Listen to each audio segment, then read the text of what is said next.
Yesu astahili heshima na utukufu. Ni Chido ndo alikufundisha? Ndio. Ndio.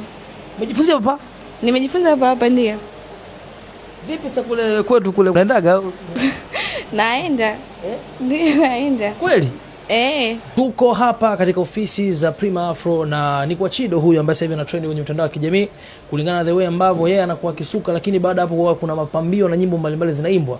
Lakini cha kushangaza kuna watu wamevaa mavazi tofauti na tunavyojua kwamba tukisikia nyimbo fulani tunaona watu wako hivi. So far tukasema tutaweza kuingia ndani tukuoneshe baadhi ya shughuli ambazo huwa zinafanyika hapa, na kama unaweza kuona watu wako busy sana. Chido huyu ambaye ameamua kuweka biashara yake hiyo katika mfumo mwingine kabisa. Kuna ukimya umetawala, lakini kuna muda huwa mambo yanabadilika kabisa hapa.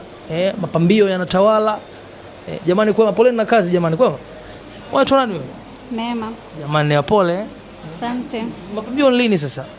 Alhamisi na Jumapili. Kuna watu wanakuja sasa hataki kabisa kusikia na mapambio. Anakwambiaje? Hataki kuonekana na kwa. Hawataki kuonekana kwa sababu sisi tuna rekodi, hawataki kuonekana. Na wengine labda mwingine anadanganya hataki kuonekana ila hapendi kusikia.